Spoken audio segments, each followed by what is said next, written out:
Hello everyone, welcome to my channel. ಈ ವಿಡಿಯೋದಲ್ಲಿ ತುಂಬಾ ಸಿಂಪಲ್ಲಾಗಿ ಟೇಸ್ಟಿಯಾಗಿ ಎಗ್ ಕರಿನ ಹೇಗೆ ಮಾಡೋದು ಅಂತ ಹೇಳ್ಕೊಡ್ತಿದ್ದೀನಿ. ಈ ಕರಿನ ತುಂಬ ಕಡಿಮೆ ಸಮಯದಲ್ಲೇ ಮಾಡ್ಬೋದು.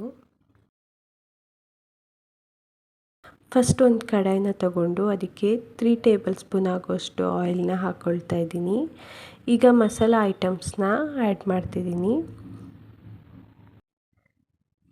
2 ಆನಿಯನ್ನ ಕಟ್ ಮಾಡಿ ಇಟ್ಕೊಂಡಿರೋದನ್ನ ಆ್ಯಡ್ ಮಾಡ್ತಿದ್ದೀನಿ. ಆನಿಯನ್ನ ನೀಟಾಗಿ ಆಯಿಲ್ನಲ್ಲಿ ಫ್ರೈ ಮಾಡಬೇಕು.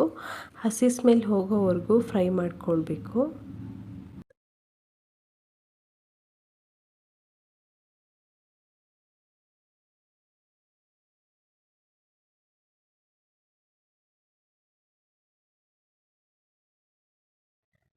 ಈಗ ನೀಟಾಗಿ ಫ್ರೈ ಆಗಿದೆ. ಈಗ 2 ಟೊಮೊಟೊನ ಚಿಕ್ಕದಾಗಿ ಕಟ್ ಮಾಡಿ ಇಟ್ಕೊಂಡಿರೋದನ್ನ ಹಾಕ್ಕೊಳ್ತಾ ಇದ್ದೀನಿ.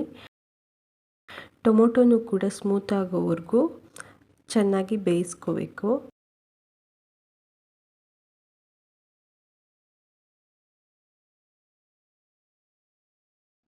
ಈಗ ಟೊಮೊಟೊನೂ ಕೂಡ ಆಲ್ಮೋಸ್ಟ್ ಸ್ಮೂತ್ ಆಗಿದೆ. ಈಗ ಜಿಂಜರ್ ಗಾರ್ಲಿಕ್ ಪೇಸ್ಟ್ನ ಆ್ಯಡ್ ಮಾಡ್ಕೊಳ್ತಾ ಇದ್ದೀನಿ. ಜಿಂಜರ್ ಗಾರ್ಲಿಕ್ ಪೇಸ್ಟ್ ಸ್ಮೆಲ್ ಹೋಗೋವರೆಗೂ ನೀಟಾಗಿ ಫ್ರೈ ಮಾಡಬೇಕು. ನೀಟಾಗಿ ಫ್ರೈ ಆಗಿಲ್ಲ ಅಂದರೆ ತಿನ್ನೋವಾಗ ಕೂಡ ಶುಂಠಿ ಬೆಳ್ಳುಳ್ಳಿ ಸ್ಮೆಲ್ ಬರ್ತಾ ಇರುತ್ತೆ, ಅದು ಚೆನ್ನಾಗಿರಲ್ಲ. ಅದಕ್ಕೋಸ್ಕರ ಹಸಿ ಸ್ಮೆಲ್ ಹೋಗೋವರೆಗೂ ನೀಟಾಗಿ ಫ್ರೈ ಮಾಡ್ಕೊಳ್ಬೇಕು.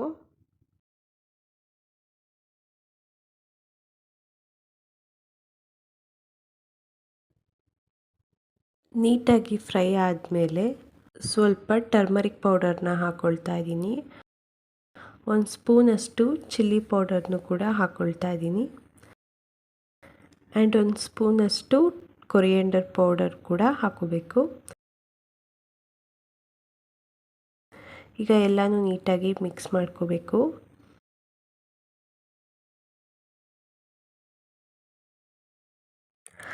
ನೀಟಾಗಿ ಮಿಕ್ಸ್ ಮಾಡಿ ಆದಮೇಲೆ ನೆಕ್ಸ್ಟು 1 ಗ್ಲಾಸ್ ಆಗುವಷ್ಟು ವಾಟರ್ನ ಹಾಕ್ಕೊಳ್ತಾ ಇದ್ದೀನಿ.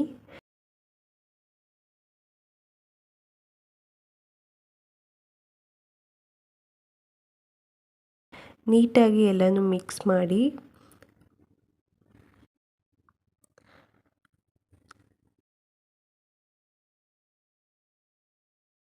ಟೇಸ್ಟಿಗೆ ಎಷ್ಟು ಬೇಕೋ ಅಷ್ಟು ಸಾಲ್ಟ್ನ ಆ್ಯಡ್ ಮಾಡ್ಕೊಳ್ತಾ ಇದ್ದೀನಿ.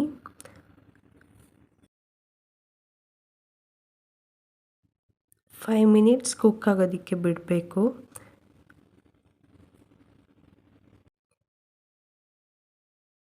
ಈಗ 5 ಮಿನಿಟ್ಸ್ ಆಗಿದೆ. ನೆಕ್ಸ್ಟು ಸ್ವಲ್ಪ ಕಸೂರಿ ಮೆಂತಿನ ಹಾಕ್ಕೊಳ್ತಾ ಇದ್ದೀನಿ. ಹಾಕಿ ನೀಟಾಗಿ ಮಿಕ್ಸ್ ಮಾಡ್ಕೋಬೇಕು.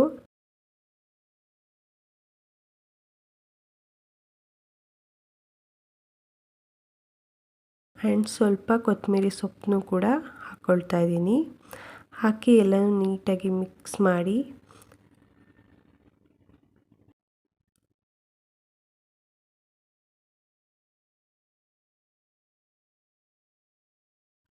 ಈಗ 2 ಮೊಟ್ಟೆನೂ ಕೂಡ ಹಾಕ್ಕೊಳ್ತಾ ಇದ್ದೀನಿ.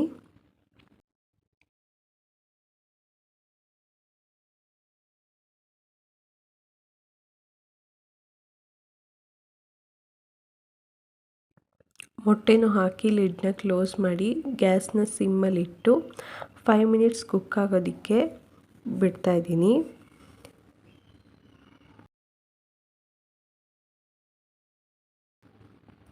ಈಗ ಕಂಪ್ಲೀಟಾಗಿ ಬೆಂದಿದೆ. ಈಗ ಸ್ಟವ್ನ ಆಫ್ ಮಾಡ್ತಾ ಇದ್ದೀನಿ.